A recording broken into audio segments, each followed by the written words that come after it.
Today, it's harder than ever to eat a healthy diet. Our lives are very busy, so we don't have a lot of time to prepare healthy meals.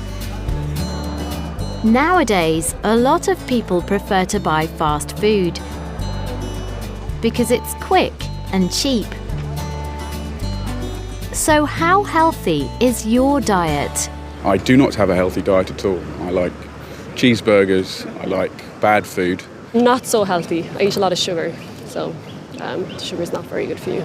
I think I have a healthy diet. 80% of the time I eat whole foods, home-cooked food, meat, vegetables. I don't like much junk food or much processed food.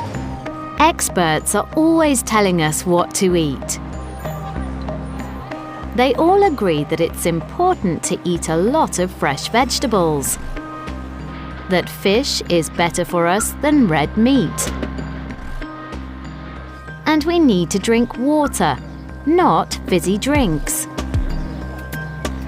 But they also change their minds about which foods are healthy and unhealthy.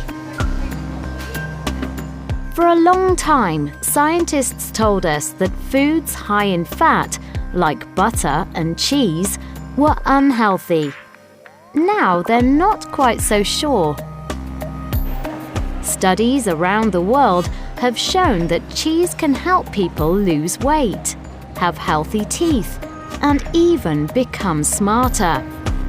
There are lots of people following modern diets, like the keto diet or the paleo diet, because they believe eating fat is actually good for you, while eating carbohydrates like rice or bread isn't very healthy. While researchers tell us it's not a good idea to eat a lot of sugar, some experts say that eating small amounts of chocolate might actually have some health benefits. Dark chocolate with a high cocoa content contains healthy fats and a lot of minerals, and can help lower blood pressure and the risk of heart disease. It can also make you smarter and happier.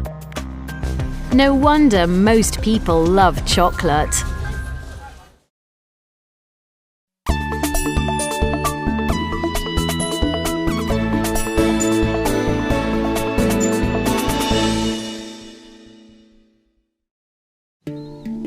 When you think about somewhere that's famous for its chocolate, you might think of Switzerland.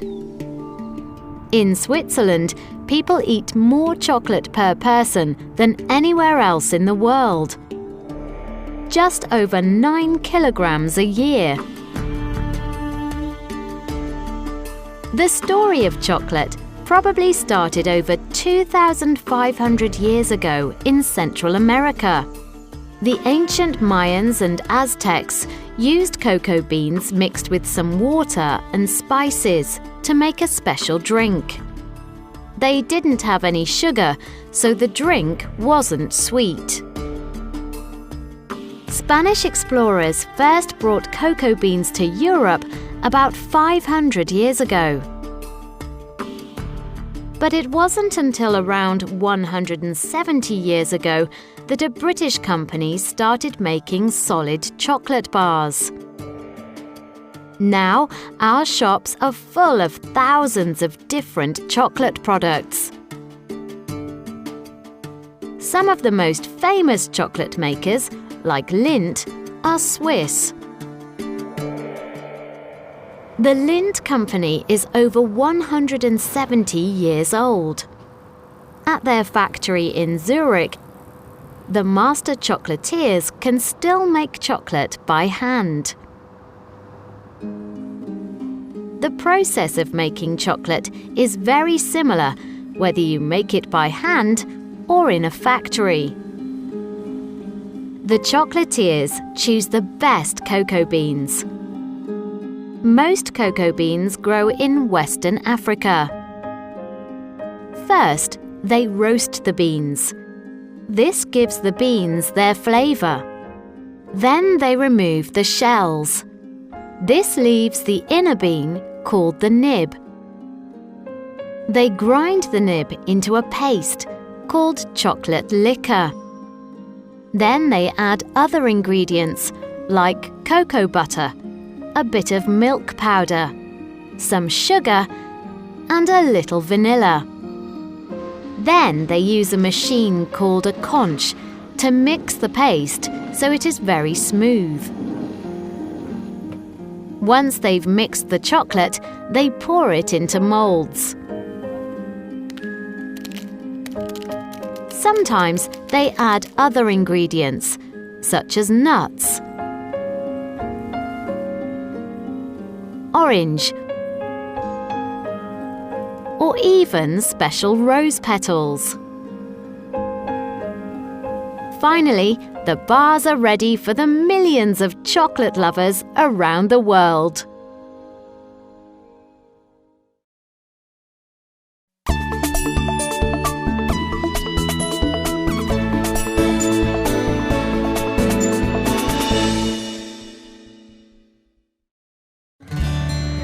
Cheese is older than recorded history. No one knows who invented it. It probably happened by accident. Today, there are thousands of different types of cheese. Many countries have their own special cheeses. When you think of the Netherlands, you think of Gouda.